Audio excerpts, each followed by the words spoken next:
महाराष्ट्र भाजपा अध्यक्ष चंद्रशेखर बावनकुले ने महाविकास आघाड़ी पर राज्य में मणिपुर जैसे हालात निर्माण करने का आरोप लगाया है।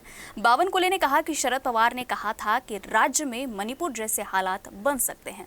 बदलापुर की घटना पर जिस तरह का व्यवहार किया जा रहा है वह इसी की तरफ इशारा कर रहा है कि शरद पवार साहेब असे बोलले होते की मणिपुर सारखं महाराष्ट्र होईल, मणिपुर सारखं महाराष्ट्र होईल हे पवार साहेब बोलले होते। मला थोडा स्मेल येतो आहे या घटनेला धरून महाराष्ट्रात सुद्धा मणिपुर सारख्या घटना घडवण्याचा जे संदेश पवार साहेबांनी दिला होता तो स्मेल मला आता या ठिकाणी यायला लागला आहे।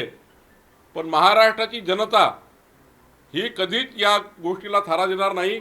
महाविकास आघाडीचे मनसुबे आहेत की या महाराष्ट्रामध्ये मणिपुर सारखं वातावरण तयार करायचं आणि राजकीय पोळी भाजायची, याकरता महाराष्ट्र कधीच साथ देणार नाही, तुमच्या मनसुबाला कधीच साथ देणार नाही।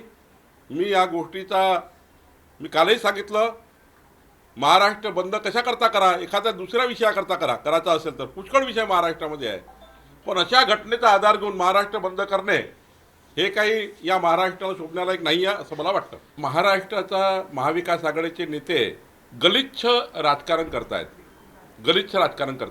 राजकारणाकरता अनेक विषय महाराष्ट्रात आहे, निवडणुका समोर आहे, तिथे करा, पण अशा बाबीला तर आपण अशा घटनाला तर एकत्रित फाइट केलं पाहिजे। भाजपा के कार्यकर्ता चाहते हैं कि जल्द से जल्द महायुति में सीटों का बंटवारा हो, इसीलिए हम चाहते हैं कि तीनों दलों के नेता एक साथ बैठे और एक हफ्ते के अंदर सीट बंटवारे के मुद्दे को समाप्त करें। केली पाहिजे चर्चा। भाजपाची मागणी आहे की तीनही नेत्यांनी बसून तातडीनं या पुढच्या 7 दिवसात चर्चा बंद केली पाहिजे, पूर्ण केली पाहिजे। पुढच्या 7 दिवसामध्ये तिघांनी एकत्र येऊन चर्चा पूर्ण करावी अशी मागणी भारतीय जनता पार्टीची आहे।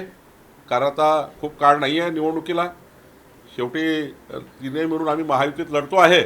आमचे इतर पक्ष 11 पक्ष त्यांचा विचार केला पाहिजे, पण मला वाटतं तातडीने हे काम पूर्ण करावं।